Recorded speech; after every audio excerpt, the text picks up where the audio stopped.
De onde vem a riqueza dos capitalistas? O que é viver alienado? E o que a religião tem com tudo isso? Vem comigo que essas questões serão respondidas na super aula de hoje sobre Karl Marx. Bora lá!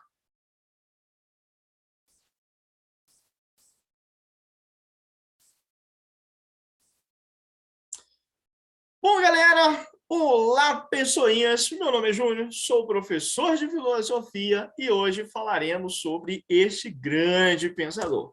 Karl Marx nasceu em 1818, morreu em 1883, filósofo, economista, sociólogo, filho de pais judeus, né? O pai dele, advogado, e a Karl Marx nasce ali na cidade de Trier, né? Na Prússia. Sua principal obra, O Capital. E sobre o Capital, é importante dizer que ele constitui assim o norte da nossa aula, além de que a estrutura desta pequena fala minha aqui está muito montada sobre o raciocínio do Giovanni Reale, Dario Antiqueri, na obra dele sobre história da filosofia, tá bom? Então vamos lá, vamos trocar aquela ideia sobre esse sujeito. Século XIX, Karl Marx se depara com a situação do crescimento industrial. Nós estamos ali em pleno desenvolvimento da Revolução Industrial e o Karl Marx detecta principalmente a opressão sofrida pela classe trabalhadora. Tá? Karl Marx, na sua obra, dialoga com muita gente, muitas ideias, muitos pensamentos, mas aqui vamos destacar o Hegel, vamos destacar que a esquerda hegeliana, o Smith e o Ricardo, os socialistas utópicos e o Proudhon, como é que o pensamento dessa galera vai aparecendo aí aos poucos na obra dele. Vamos tentar deixar isso mais ou menos claro durante a nossa fala aqui na aula de hoje, beleza? Então, o pontapé inicial para entendermos o Marx, dentro da nossa leitura aqui, do nosso raciocínio, é o conceito de alienação. Mas o que é viver alienado? Então, o Karl Marx detecta assim, duas formas principais de alienação, né, que ele vai trabalhar bem. É a alienação no trabalho e o que consiste? Consiste em que o trabalhador, né, realiza um trabalho que é externo a ele mesmo, né? O trabalho, então, é apenas um meio para satisfazer necessidades estranhas ao próprio trabalhador. Ele se torna tanto mais pobre quanto maior for a riqueza que produz. E o que seria ideal? Seria o ideal que o homem não alienado, que é esse que se realiza, né? Transformando a natureza para satisfazer suas necessidades. Mas o que o Karl Marx encontra na realidade? Olha, ele encontra alguém que não trabalha para realizar os seus projetos, mas para simplesmente sobreviver. Então, esse trabalhador é alienado. Eu fico imaginando, né, um trabalhador rural, que eu acho que é um exemplo mais fácil, que ele levanta de manhã, toma lá o seu café, ele planta, ele capina, ele prepara o terreno, ele planta, ele colhe o seu alimento, e ele plantou lá arroz, feijão, milho, aí ele tem uma horta lá com alface, couve, tomate, né, abobrinha, pimentão, e ele, no momento exato, colhe lá o seu alimento, prepara o seu almoço, a sua janta, e ele sabe exatamente a quantidade de trabalho que ele precisa para realizar as suas necessidades, né? Então, o que o Karl Marx percebe no século XIX, que esse trabalhador explorado, e aí vale super a pena você pesquisar sobre a condição do trabalhador no século XIX, que era extremamente precária, né? O Karl Marx ele vai entender que esse trabalhador ele não realiza os seus sonhos. O trabalho dele não serve para realizar os seus sonhos, né? As suas necessidades, aquilo que ele quer. Então, o cara quer comer um angu com quiabo lá na roça e ele tem lá, ele cuida do franguinho, né? Ele pode ir lá, ele pega um franguinho, ele faz lá o seu frango com quiabo, ele plantou o quiabo, ele colhe o quiabo, ele foi o cara que plantou o milho, ele foi o cara que passou o milho lá no moinho e se transformou em fubá. Então, esse cara ele tem um trabalho ali para satisfazer aquilo que ele quer, aquilo que ele deseja. Muito ao contrário de um trabalhador, por exemplo, há tempos atrás, hoje em dia essa situação já mudou bastante, mas há tempos atrás, o trabalhador que produzia carro, por exemplo, e que nunca na vida morreu, né, sem poder comprar um carro, né? Então, assim, esse trabalhador da fábrica, esse trabalhador que trabalha ali construindo carros, né? Ele é um trabalhador alienado, né? Porque não realiza para realizar o seu próprio projeto. Aquele trabalho ali, o resultado do seu trabalho é estranho àquilo que são as suas necessidades, aquilo que é o seu projeto de vida e tal. E aí o Karl Marx percebe um outro tipo de alienação na religião. E no primeiro momento, Karl Marx fala assim, nossa, na religião é um negócio assim que a gente precisa acabar com ela, porque ela está tirando ali o trabalhador da situação que ele deveria perceber, mas não percebe. Mas no segundo momento, Karl Marx ele para um pouco, pensa e fala assim, não, talvez não seja isso, porque ele vai entender que a religião é a miséria religiosa, porque ele não via a religião assim com bons olhos, e ele vai perceber que a miséria religiosa na qual o próprio trabalhador se encontra é, em um sentido, a expressão da miséria real. Ele fala assim, olha, o lance não é acabar com a religião, mas a gente precisa acabar com a miséria real. O sujeito só busca a religião porque, de certa forma, ele está numa realidade que lhe é muito desfavorável. Então, ele encontra na religião algum consolo, mas justamente uma religião que vai, de certa forma, lhe vendar os olhos para que ele não perceba essa realidade cruel. Então, o Karl Marx ele continua dizendo o seguinte, a miséria religiosa ela é o reflexo dessa realidade ruim na qual o trabalhador se encontra. Então, ela é também, por outro modo, o protesto contra essa miséria real, que o trabalhador, ele nem consegue perceber, mas de certa forma é um protesto para dizer o seguinte, olha, queremos um mundo melhor. E a religião, ela vai fazer essa promessa de um mundo melhor, né? Então, de certa forma, é isso. Esse mundo tem alguma coisa errada com ele, tem alguma coisa equivocada com esse mundo, tem alguma coisa equivocada com essa nossa realidade. E aí o sujeito precisa buscar religião. Então, a religião, é o suspiro da criatura oprimida, o sentimento de um mundo sem coração, o espírito de situações em que o espírito está ausente. Então, a religião ocupa um lugar de acalentar o homem. Ela é o ópio do povo. E isso é muito interessante, porque o ópio é uma droga, né? O ópio é uma droga consumida por uma elite econômica. Não era todo mundo que podia consumir ópio no século XIX, né? Então, o que acontece é o seguinte, o trabalhador, o capitalista, vamos supor, ele tem lá um dia agitado, cansativo, penoso, né? E dentro daquele dia pesado, ele chega em casa e ele usa o ópio, e aí ele pode relaxar para dar uma tranquilizada, para acalmar um pouco os ânimos ali e tal. E o pobre, o que ele tem? Ele não tem nem essa possibilidade de consumir o ópio. Então, ele tem o quê? Ele tem a religião. O Karl Marx coloca, olha, a religião faz o papel do ópio, né? A religião é esse lugar que o trabalhador oprimido, o trabalhador explorado encontra para aliviar a tensão do peso da sua existência, tá? Então, o Karl Marx diz o seguinte, não, o lance não é acabar com a religião, porque se a gente consegue acabar com essa situação de opressão do trabalhador, automaticamente a religião perde sentido, tá? Então, essa era a ideia do Karl Marx, né? Lá no século XIX. E aí ele começa o diálogo dele com Hegel, para entender essa situação de alienação, mas como que a sociedade se estrutura para formar essa situação na qual esse trabalhador é tão alienado assim. E aí, na conversa dele com Hegel, que é uma conversa, um diálogo crítico ao Hegel, né? E aí é muito interessante, porque ele aproveita muita coisa da filosofia do Hegel, mas ao mesmo tempo ele vai ser crítico de tudo isso. Mas muita coisa do Hegel é fundamental para a elaboração do seu pensamento. E o Hegel traz uma ideia lá que ficou conhecida como idealismo histórico, porque o Hegel está pensando no movimento da história, né? Como é que a história de um momento passa para outro momento, e aí o Hegel está percebendo o seguinte, que olha, a história se movimenta a partir de uma consciência, e o Hegel vai pensar numa consciência absoluta, né? No espírito absoluto.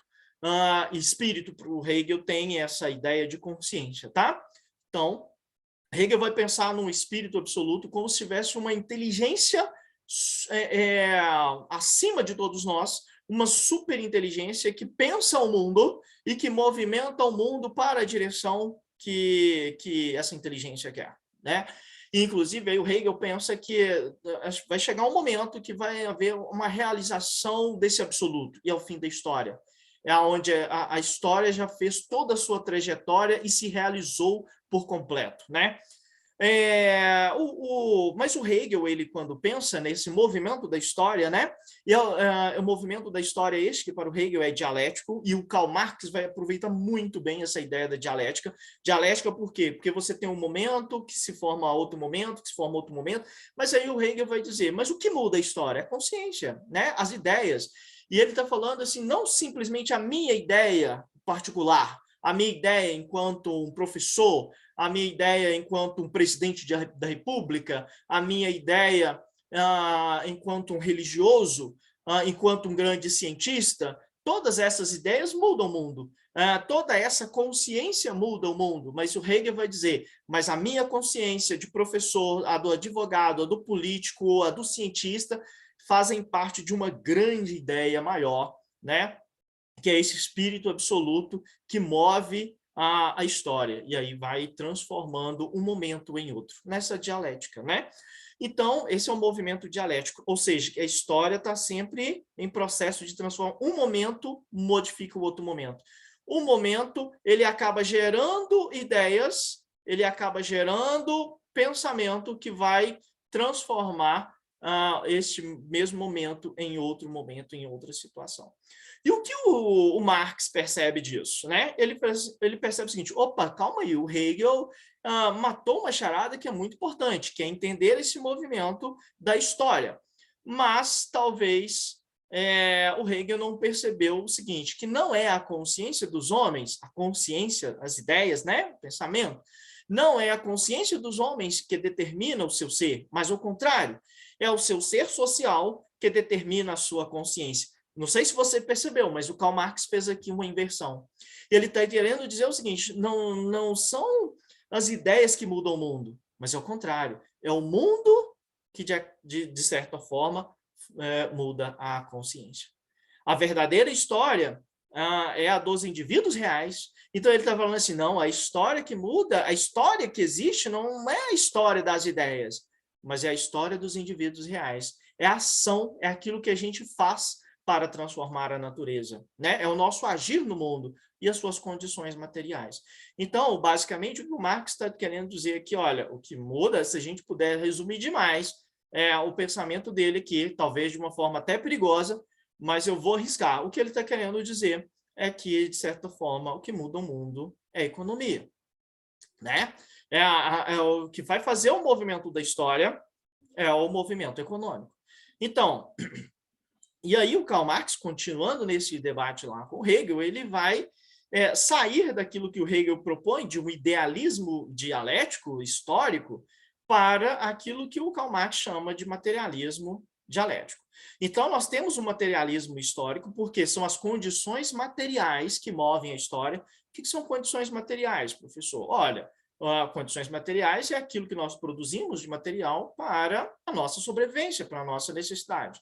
Karl Marx vai entender o seguinte, olha, o que o ser humano faz? O ser humano faz uma coisa extremamente importante, que é a capacidade que a gente tem de se mobilizar para o trabalho. E o que é o trabalho? O trabalho é modificar a natureza. E por que precisamos modificar a natureza? Precisamos modificar a natureza porque temos necessidades. E a partir dessas necessidades, então, a gente precisa transformar a natureza para atender às nossas necessidades. Necessidade de vestir, necessidade de dormir numa boa cama, necessidade de se alimentar, né? Necessidade de termos um carro. Tudo isso é o resultado do trabalho do homem. E o que é o trabalho do homem? Transformação da natureza. O Karl Marx vai dizer até mesmo em humanização da natureza, né? Nesse processo. Então, quando a gente está produzindo cama, alimento, carro, roupa, são produções materiais. E ele está falando assim, o que muda a história? O que muda a história é o nosso agir para essa produção material. É isso que muda a história. Por isso que eu estou dizendo. Resumidamente, podemos dizer o que muda a história é a economia, né? Então, todo movimento histórico e economia, gente, economia é justamente quando a gente entende a produção social, né? Para atender às necessidades que nós temos. Então, o que acontece é, o Karl Marx, ele entende que o que existe realmente não é uma espécie de um idealismo dialético, as ideias se contrapondo a ideias, e aí muda-se o mundo. Mas aí o Karl Marx entende o seguinte, não, o que muda o mundo são as condições materiais se contrapondo a condições materiais, né? Então, é um materialismo dialético. Todo movimento histórico gera em seu seio a contradição entre opressores e oprimidos. Então, quando você tem a união das pessoas para a produção dos bens materiais, você tem ali uma relação de produção. E essa relação de produção vai levar, quase que necessariamente, a relações entre aqueles que oprimem e aqueles que são oprimidos. Então, no materialismo dialético do Karl Marx, a base é entender isso, essa dinâmica, e de que existem a união existe, né, melhor dizendo, a união entre os trabalhadores, mas essa união leva a uma relação desigual. E nessa relação desigual, uns mandam, outros obedecem, uns oprimem, outros são oprimidos, e vai criar contradições, né? Contradições em que o resultado é inevitável, é pouco a pouco a superação do estado de coisas existentes. Olha, se existe contradição, é sinal de que existe uma briga ali, né? Entre aqueles que estão em situações opostas. E dessa briga entre aqueles que estão em situações opostas, é justamente desse embate, né? É que a história muda. Tá? Então ele fala assim, ó, não são as ideias que estão mudando as histórias, mas é a disputa entre opressores e oprimidos, que na verdade isso vai levar à disputa de classes, né? O Karl Marx vai dizer. O que move a história, então, é a luta de classes. Tá? Então, no pensamento do Karl Marx, né, o pensamento marxiano, a história de toda a sociedade é sempre a história de luta de classes, né? E a época atual mostra o antagonismo que existem contrários, né? Existem atores em situações opostas, e esses atores em situações opostas eles vão brigar, então o antagonismo fundamental entre burguesia e proletariado. Então, o que o Karl Marx ele percebeu o seguinte, olha, calma aí, se a gente pega lá na Idade Antiga, nós vamos ter uma disputa entre quem oprime e quem é oprimido, né? Entre escravos e entre os senhores. Se nós pegamos a Idade Média, nós vamos ter uma disputa ali entre servos e senhores feudais, por exemplo. E agora, no capitalismo, nós temos a disputa, nós temos o antagonismo entre a burguesia e o proletariado. Então, ele fala o seguinte, olha, é essa luta entre escravos e senhores, entre servos e senhores, e agora entre o proletariado e a burguesia, que muda a história. Tá? Existe um momento que a tensão, a briga entre essas duas classes é tão forte que necessariamente a história vai mudar em outra coisa. Tá? Então, cada época histórica já carrega na sua própria formação aquilo que vai proporcionar a sua própria mudança, né? Quando o capitalismo cria a burguesia e cria o proletariado, na verdade o capitalismo está criando a sua própria ruína, porque aí vem necessariamente outro momento na história, tá? Então, qual é o problema aqui da esquerda hegeliana, né?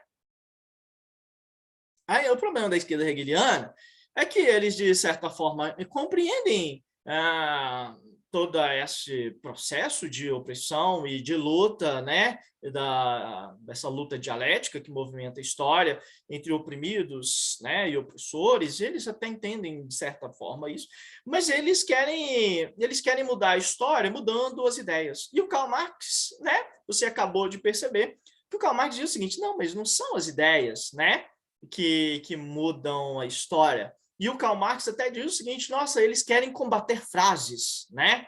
Eles querem combater frases, eles querem combater ideias. Eu falo assim, não, mas não é isso que muda a história.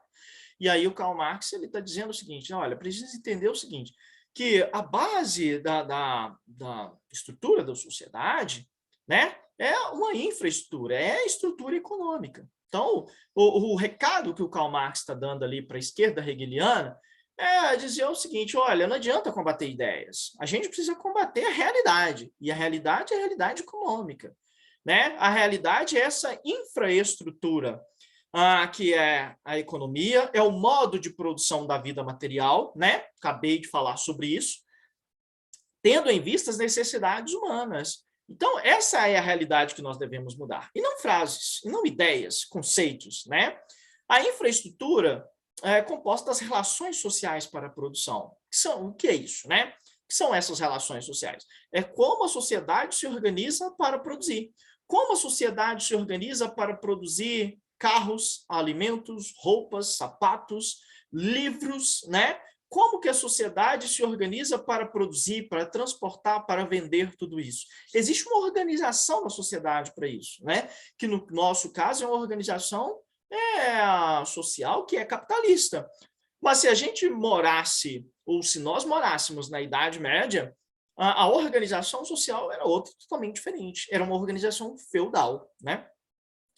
Então, dentro dessa organização para a produção, existe divisão do trabalho, né? O trabalho ele é dividido, né? Dividido de tal forma que cada um, de certa maneira, fica responsável por uma parte do trabalho. Eu não faço o trabalho todo, né? Eu sou professor de filosofia, eu faço uma parte do trabalho. Apesar que o trabalho do professor é um trabalho, assim, de certa forma, especial, porque especial não no sentido que é melhor, mas no sentido de que Karl Marx talvez não estivesse muito preocupado com esse trabalho do professor, mas ele está muito pensando ali na produção industrial, né? E você percebe claramente que na produção industrial existe uma divisão de trabalho, né? E divisão de trabalho é essa que vai levar, inclusive, à produção de hierarquias dentro de uma indústria e produção também de condições econômicas diferenciadas. Bom, mas se existe uma infraestrutura, que é a estrutura econômica, né, que é o modo de produção da vida material, existe uma superestrutura, que são as ideias. E aí é que está. O Karl Marx está dizendo o seguinte: olha, calma aí. Lembra lá que ele inverte a ideia do Hegel, né? O Hegel diz que é a consciência que muda a história, o Karl Marx diz não, são as condições materiais que mudam a história, né? É o processo econômico que muda a história. Então, ele está querendo dizer o seguinte: olha, que é a infraestrutura que gera, em última instância, uma superestrutura. Não são as ideias que vão formar a organização da sociedade, a organização material, a organização de produção, mas é o contrário, é a organização de produção, é a organização econômica, ou seja, a infraestrutura que vão gerar ideias. Eu só tenho as ideias que tenho porque eu vivo em determinada organização social. Então, não são as ideias que definem o ser social, mas é o ser social que define as ideias que temos. Então, isso é muito interessante, porque as ideias da classe média são umas, as ideias, né, dos ricos são outras, né? As ideias, né, a forma de pensar do pobre é outra. Então, isso, de certa maneira, eu acredito que seja bem evidente no pensamento do Karl Marx, né, e fácil de ser notado e observado. E aí ele diz o seguinte: olha, é exatamente onde entra o processo de alienação religiosa. Porque ele diz o seguinte: só existem as ideias religiosas porque a sociedade está organizada dessa forma.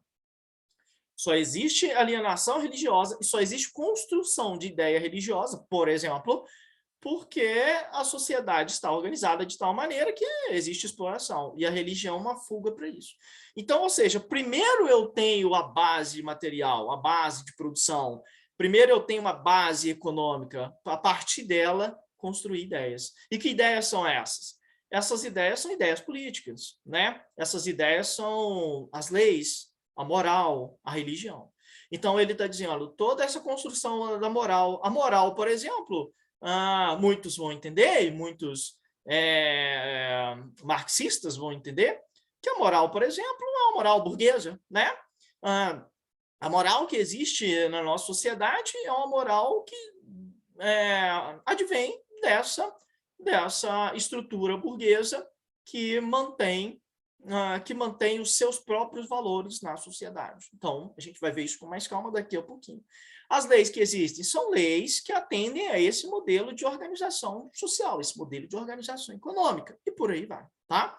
Então, muito interessante, né, pensar nisso, e aqui, de certa forma, o Karl Marx talvez seja, inclusive, devedor um pouco do Adam Smith, porque o Adam Smith já detecta lá no século XVIII o seguinte: ora, se o Estado existe para proteger os bens, a propriedade, aí o Adam Smith entende o seguinte: opa, então esse Estado existe para proteger os mais ricos, né? Então o Adam Smith já percebe essa contradição, ele já percebe que existe alguma coisa ali que precisa melhorar dentro desse sistema. O que acontece é que a melhora que o Karl Marx propõe é uma melhora muito mais radical do que aquilo que Adam Smith estava pensando, que seria a função do Estado. E aí entra o conceito de ideologia, que é muito caro ao pensamento do Marx. O que é a ideologia? Né? O conjunto dessas ideias aí que pairam e que ajudam a gente a viver em sociedade. Então, essas ideologias são as ideias dominantes em uma época, né? Então, essas ideias dominantes, elas foram sempre as ideias da classe dominante. Então, por isso que eu disse que, né, que muitos marxistas, marxianos, vão entender que, por exemplo, a moral, as leis, né, a política e a religião são ideias da classe dominante. E por serem ideias da classe dominante, são justamente construídas para atender aos interesses da classe dominante, né? Então, são ideias que, de certa forma, impedem ou tentam impedir que, por exemplo, a classe menos favorecida fique num desconforto tal que tente, de forma muito rápida, destruir a organização da sociedade tal qual ela está. Né? Então, quando os teóricos, e aí o Karl Marx ele está dialogando com o Adam Smith, aí ele diz, olha, aqui o Adam Smith, você errou, né? Aqui o David Ricardo, você não percebeu isso, né? O Karl Marx está conversando com esses economistas clássicos, o Smith e o Ricardo, principalmente, e ele está dizendo o seguinte: quando os teóricos, né, esses caras, principalmente da economia, transformam fato em lei, legitimando relações existentes, nós temos ideologia. Por exemplo, quando os economistas clássicos trabalham, por exemplo, a ideia de propriedade privada, né? Karl Marx vai dizer o seguinte: mas propriedade privada não é lei eterna, absoluta, né? Propriedade privada não é algo dado e pronto, acabou, é isso que tem que ser e não se pode pensar de outra forma. Ele está falando o seguinte: não, propriedade privada não é uma lei, né? Propriedade privada é uma ideia, né? E é uma ideia burguesa, né? E é isso que aí vem a ideologia. Ele vai falando assim: olha, aí o problema dos economistas é que eles não estão percebendo o seguinte: se eles partem da ideia de propriedade privada, se eles, para construir a sua teoria econômica, o que eles não consideraram é o seguinte, que o ponto de partida deles já é frágil. Por quê? Porque a ideia de propriedade privada não é um fato absoluto. Opa, é isso aí, pronto, acabou e não tem como ser diferente. Não, isso é uma ideia criada e uma ideia criada pela burguesia. Então, parece que a ideia de propriedade privada, a gente está tão habituada com ela que a gente acha que é natural. Opa, é natural cada um ter a sua propriedade privada, né? Já diriam lá os pensadores lá do século XVII, que atravessam o século XVIII, né, trabalhando essa ideia de direitos naturais. E um dos direitos naturais é justamente propriedade privada. Mas assim, não, mas propriedade privada é invenção, né? Nós, em algum momento da história, inventamos essa ideia de propriedade privada. E aí vale muito a pena ler o Rousseau, porque o Rousseau ele consegue conversar muito bem para entender essa questão da produção, dessa ideia de produção da propriedade privada, né? Então, ele está falando assim, olha, é uma ideia que parece muito comum, né? E quando fala assim, opa, existem leis para defender a propriedade privada, e a gente entende isso como a coisa mais normal, e é isso mesmo, e tem que ter leis para defender a propriedade privada, e isso é que é o justo e é o correto, mas é o justo e é correto para quê? Sendo que a própria ideia de propriedade privada é criada. Mas criada para quê? Para atender os interesses da burguesia. Porque quem é que se beneficia? Quem são os privilegiados com essa ideia de propriedade privada? A burguesia. Tá? Então, olha só como que o Karl Marx é cirúrgico na crítica dele. E quem é essa burguesia? A burguesia é aquela galera que investe o dinheiro, né? E dinheiro, então, vamos entender aqui como um D maiúsculo para aquisição de mercadorias. Vamos entender aqui como um M maiúsculo. Então, eu tenho o D de dinheiro, que esse dinheiro é usado para adquirir mercadoria. E o que são as mercadorias? Mercadorias são duas classes aqui de mercadorias. Meios produtivos e matéria-prima. Então, tá, eu preciso comprar máquina e eu preciso comprar matéria-prima. Beleza. É o que o Karl Marx chama de capital constante, tá? E a segunda categoria, força de trabalho. Força de trabalho para o Karl Marx é uma mercadoria. Por quê? Porque eu vendo a minha força de trabalho. E força de trabalho é capital variável para o Karl Marx. Então, eu tenho aqui duas categorias de mercadorias. Eu tenho capital constante, maquinários, ferramentas, lojas, galpões, fábrica, né? A fábrica em si, né? O prédio, a matéria-prima, tudo isso eu coloco na categoria de capital constante. E eu tenho uma força de trabalho, que é capital variável. Tá? Então, mercadoria é isso. O que o burguês vai investir o seu dinheiro? Ele vai investir em mercadoria. Ele precisa de capital constante e precisa de capital variável. Isso é muito importante para a gente entender, logo em seguida, de onde vem o ganho desse burguês, né? E por que o trabalhador é explorado segundo o Karl Marx. Olha, aqui eu abro um parênteses muito importante, porque já que estamos falando de burguesia, vale a pena discutirmos sobre aquilo que é a pequena burguesia. Para falar a verdade, nem será uma grande discussão, mas uma notícia. O Karl Marx ele entende a sociedade dividida em duas classes. Você já percebeu isso. A classe daqueles que são os donos dos meios de produção, né, os burgueses, e o proletariado, que são os trabalhadores. Mas entre um e outro, nós temos aqui a pequena burguesia. E o Karl Marx ele vai dizer o seguinte, olha, essa pequena burguesia vai oscilar entre a burguesia e o trabalhador. Então, ele vai dizer o seguinte, essa pequena burguesia vai ter laços com a burguesia propriamente dita, vai ter laços com o trabalhador, e ela vive nessa situação de contradição, né? Ora, ela vai se alinhar mais ideologicamente com aqueles que lhes são superiores economicamente, ora, ela vai se alinhar mais ideologicamente com aqueles que lhes são inferiores economicamente, e ela vive aí nessa contradição, nessa gangorra.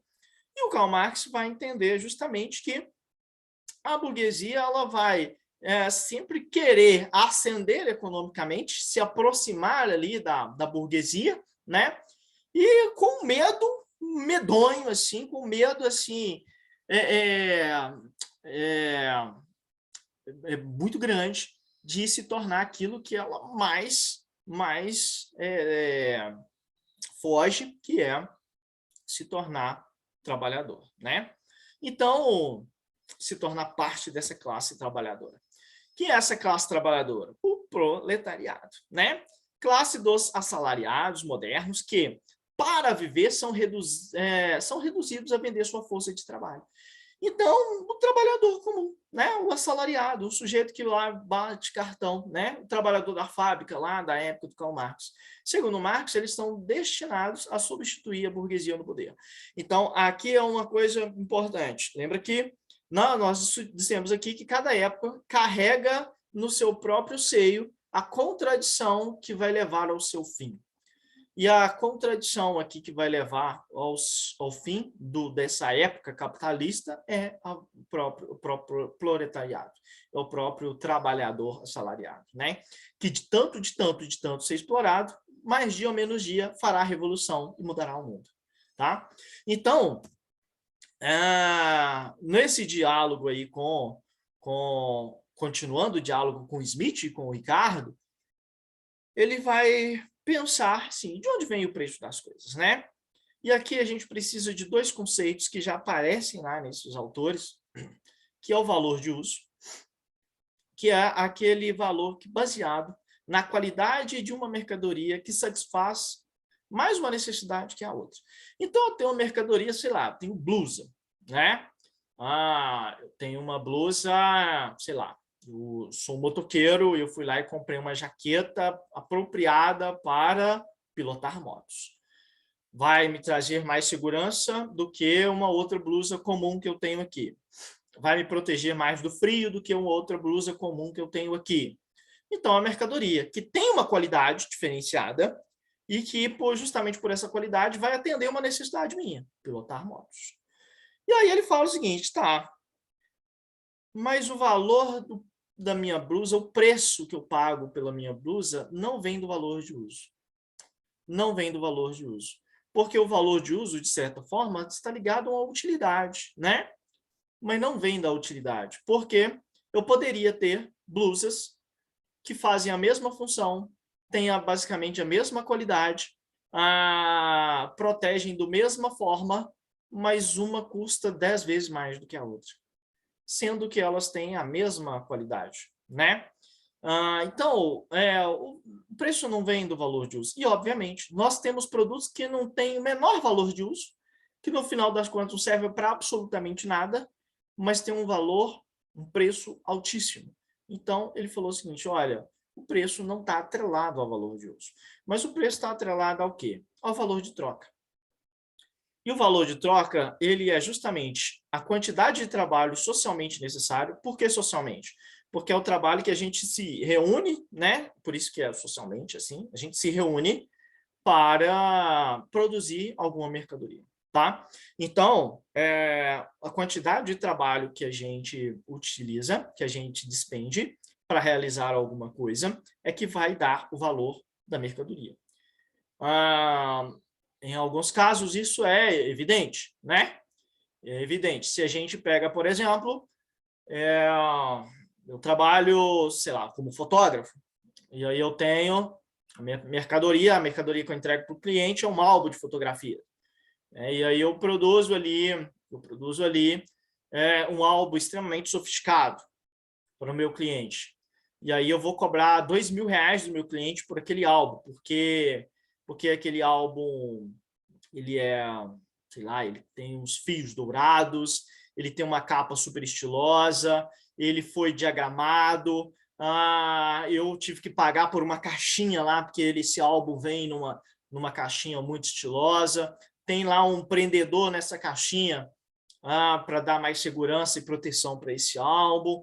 E aí você consegue perceber que tem um outro fotógrafo, um concorrente meu, que produziu fotos parecidas com as minhas. Para falar a verdade, ele fotografou o mesmo evento que eu, mas ele foi lá, despejou as fotos no computador, mandou essas fotos lá para a loja revelou essas fotos e ele entregou essas fotos aí em um formato comum, né? Entregou lá um monte de fotos reveladas para o seu cliente num tamanho padrão, né? Num tamanho padrão aí que a gente conhece. Sei lá, 10x15, não sei. Então, o que acontece é que você consegue perceber, e aí ele foi lá e cobrou R$ 500. Você falou assim, nossa, mas o trabalho de vocês é praticamente o mesmo. Não, porque o que muda? O que muda é a quantidade de tempo de trabalho que nós tivemos para produzir aquilo que a mercadoria que nós entregamos para o cliente, né? Eu tive muito mais trabalho, né? Para diagramar o álbum, para mandar esse álbum lá para a gráfica, e aí a gráfica também tem um trabalho muito maior para produzir um álbum do que para simplesmente revelar a fotografia. Tem o trabalho da galera lá que montou a caixinha na qual vai ser inserido o álbum. Então, a quantidade de trabalho foi muito maior. E aí, portanto, o preço da mercadoria entregue será maior. Então, você, obviamente, consegue perceber, se eu for comparar, eu comparei aqui trabalho do fotógrafo com o trabalho do fotógrafo. Mas se eu for considerar o trabalho do fotógrafo com o trabalho de quem produz carro, a gente consegue perceber que o carro vai ter necessariamente um valor muito maior do que as minhas fotos. Porque, para se produzir um carro, a quantidade de trabalho social empregado ali é muito maior do que a quantidade de trabalho empregado para produzir o álbum que eu entreguei para o cliente. Então, agora, Isso aí, o Smith já tinha percebido. O que o Smith não percebeu? Que a troca entre mercadorias, e aí, olha só, o valor de troca é o quanto de mercadoria que eu preciso para trocar por outra mercadoria. Quantos álbuns de fotografia eu vou ter que produzir para trocar por um carro? É isso que é valor de troca. Mas isso o Adam Smith já sabia, o David Ricardo já entendia também, mas o que eles não perceberam, e aí é o pulo do gato do pensamento do Karl Marx, é que as relações entre mercadorias não é uma relação entre coisas, não é uma relação entre álbum de fotografia e automóvel, mas é uma relação entre homens, entre pessoas, entre produtores. É isso que esses economistas não entenderam e o que o Marx está trazendo de novidade. E aí ele está dizendo o seguinte, não é uma relação entre álbum de fotografia e carro, mas é uma relação entre o Júnior que produz fotografia e o dono da fábrica. E quem produz o carro lá na fábrica. Então, o que acontece é essa relação, é a relação que a gente precisa prestar atenção. Que relação que existe essa? Porque essa é uma relação de poder. Então, através dessa relação de poder é que o Karl Marx vai entender a exploração. Porque se não é uma relação entre mercadorias, mas uma relação entre pessoas, isso fica notadamente claro e evidente quando se fala de uma mercadoria especial, que é a força de trabalho, né? E essa força de trabalho, ela é correspondente ao tempo de trabalho necessário para a própria manutenção. Manutenção de quem? Do trabalhador. Então, por que a força de trabalho é uma mercadoria especial? Porque ela é uma mercadoria que produz outras mercadorias. Lembra lá, o que é a força de trabalho? Né? É justamente aquilo que nós discutimos aqui de capital variável. Né? O burguês, ele vai comprar, ele vai adquirir capital constante, que é o maquinário, é o prédio, é o armazém, né, a matéria-prima, mas ele vai adquirir uma mercadoria muito especial, que é a força de trabalho. Não adianta nada ele ter um maquinário, ter o prédio, ter a matéria-prima, se ele não tem a força de trabalho, que é essa mercadoria especial. Então, mas de onde vem, então, esse salário? De onde que a gente pode mais ou menos mensurar o valor do trabalho? Então, o valor do trabalho, que é um valor de troca, né? O sujeito está trocando o trabalho dele por um salário. Então, de onde que vem esse valor? Vem justamente do tempo de trabalho necessário para a própria manutenção do trabalhador. Quanto que esse trabalhador precisa para se manter, para viver? Para pagar o aluguel, para comprar comida, né? Para ter água na casa dele. Quanto que ele precisa para se manter? Opa, aí se paga o trabalhador. Então, o que acontece é o seguinte, tempo de trabalho necessário para a própria manutenção do trabalhador. E aí, é a partir daí que a gente entende a questão da exploração do trabalhador, por que esse trabalhador é alienado, por que ele é explorado e de onde vem a mais-valia. O que é a mais-valia? É o lucro do burguês, é o lucro do capitalista. Então, a mais-valia consiste no seguinte, olha, esse trabalhador precisa de X para poder sobreviver, ele precisa de X. E aí, para atingir X, o tempo de trabalho necessário para a manutenção do próprio trabalhador é o valor, então, que corresponde àquilo que ele produziu, né? Então, o que acontece que ele, se ele recebe X, ele produziu X em 6 horas de trabalho. Opa, já produzi aquilo que é necessário para a minha sobrevivência. Imagina, eu volto lá ao exemplo do trabalhador rural. Então, o trabalhador rural, ele precisa, para sua sobrevivência, trabalhar 6 horas por dia para cuidar dos porcos, para cuidar do gado, para cuidar das galinhas, para plantar lá o milho, o arroz, o feijão, para cuidar da horta. Então, ele trabalhou 6 horas por dia e, a partir dessas 6 horas, porque ele trabalha para ele fala assim, opa, é o suficiente. o que eu fiz hoje, eu consigo manter a minha casa, consigo comer, consigo tomar um refrigerante, então tá de boa. E aí ele, sei lá, o que ele vai fazer? Ele vai conversar com os amigos, vai trocar uma ideia com a esposa, ficar com os filhos? Eu não sei o que ele vai fazer. Mas ele trabalhou 6 horas, que é o suficiente para ele produzir a riqueza necessária, o valor necessário para a sua sobrevivência. Agora, qual é o problema do trabalhador da fábrica? É que o trabalhador da fábrica, ele foi lá na fábrica e aí ele produziu. Então, olha só, o trabalhador ele precisa lá vou colocar de uma forma ridiculamente simples. O trabalhador na zona rural lá, então, ele produziu lá, ele sabe que ele precisa de trabalhar por dia, ele precisa de 6 litros de leite para sua manutenção, ele vai lá e trabalha para ter os 6 litros de leite. Pronto, acabou. Ele se manteve.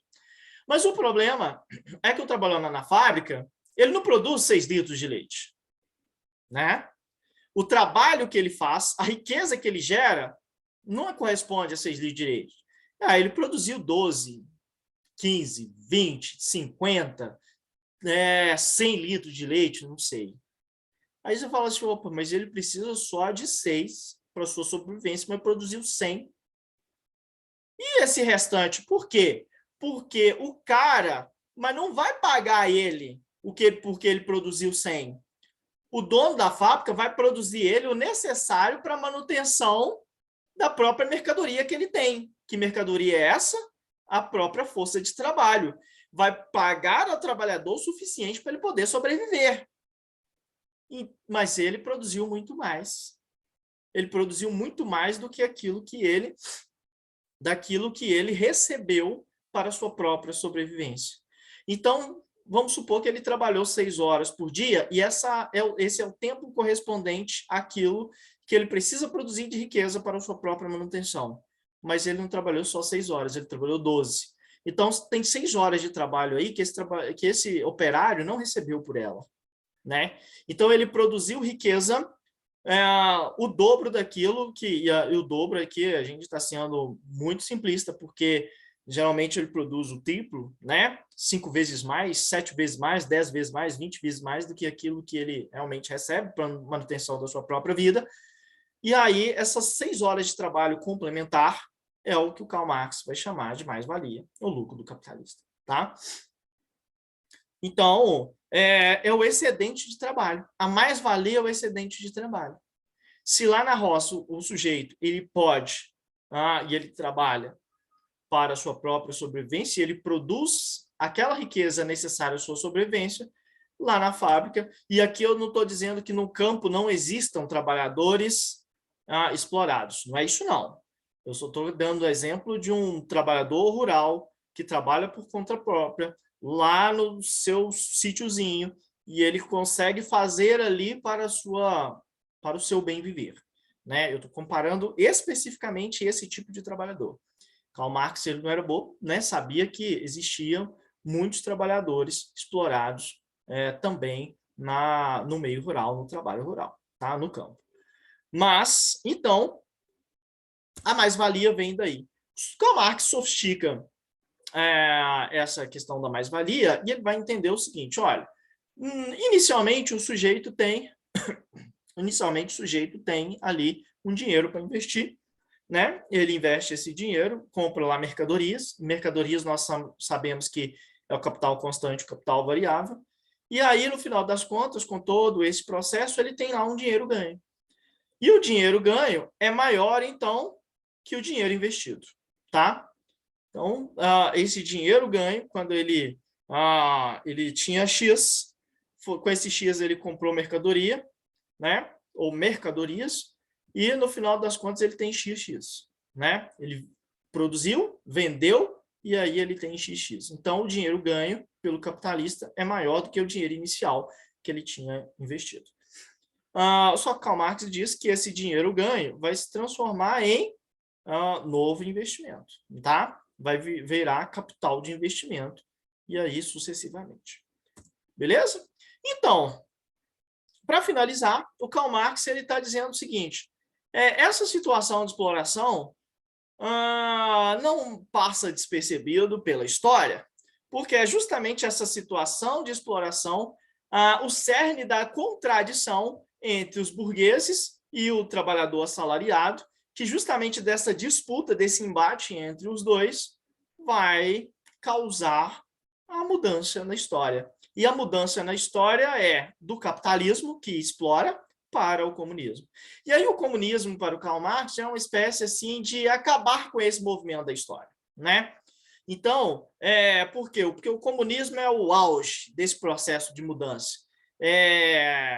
No comunismo que nós temos a sociedade sem classes, sem Estado e sem propriedade privada. Porque ele fala o seguinte, olha, o problema todo dessa contradição capitalista é o problema da propriedade privada. Tá? Então, no comunismo, não existe propriedade privada. Ninguém é dono, né, de algo. E, automaticamente, o mundo, a natureza serve a todos. Né? Não existem mais classes sociais, não existiriam, né, mais classes sociais e não existiria um Estado também. Estado, para o Karl Marx, ele não é algo assim tão benéfico, porque o Estado existe ali para proteger os interesses dos mais privilegiados. Né? Então, o Karl Marx ele diz que pode haver nesse caminho aí um comunismo grosseiro. E eu estou pegando isso lá da interpretação do Reale. E ele diz o seguinte, esse capitalismo grosseiro é um estado de evolução ali do capitalismo para o comunismo, no qual a propriedade privada ela ainda existe, mas ela fica nas mãos do Estado. Né? Então, assim, o Estado é dono de tudo. E nessa situação, todos são proletariados, né? Todos são proletários, na verdade. Então, o Karl Marx entende que esse é um comunismo grosseiro e dá a entender que não é esse o sonho do Karl Marx, né? Mas, para falar em sonho, o Karl Marx, ele discutindo com os socialistas utópicos, porque os socialistas utópicos percebiam todas essas contradições na sociedade, a exploração do trabalhador, a miséria que o povo vivia, percebiam tudo isso, mas o mundo melhor era um sonho para os socialistas utópicos, né? Era um sonho que a gente deveria perseguir. E o Karl Marx diz o seguinte, não tem nada a ver com sonho, né? O comunismo não é a realização de um sonho. O comunismo ele é a realização daquilo que a gente pode entender cientificamente que é o desenrolar da história. Não, o comunismo é fatal. O comunismo não depende tanto dos nossos sonhos de um mundo melhor, mas o comunismo ele faz parte de um estado no qual a própria engrenagem do movimento da história vai levar. Então, assim, não se trata de um ideal, mas é uma passagem necessária, a passagem do capitalismo para o comunismo. Assim como a história sempre mudou. O Karl Marx sempre está vendo isso. Assim como nós mudamos da antiguidade, né, da escravidão da antiguidade para a servidão da Idade Média, assim como mudamos da servidão da Idade Média para a exploração do proletariado na sociedade capitalista, vai mudar novamente, porque a história é dialética. E ele já demonstrou cientificamente, né, que é assim que a história funciona. Então, para ele, o comunismo é uma fatalidade. É algo que necessariamente vai acontecer. Beleza? Tranquilo? Então tá, gente, eu espero que tenha ficado claro para vocês, né, o pensamento desse sujeito que é muito importante para entendermos o século XIX, para entendermos assim o andamento do pensamento econômico ao longo do século XX, e eu espero que tenha feito sentido aí para a vida de vocês, tá? Um abraço, fique com Deus e até nosso próximo encontro aí, se Deus quiser. Até mais, tchau.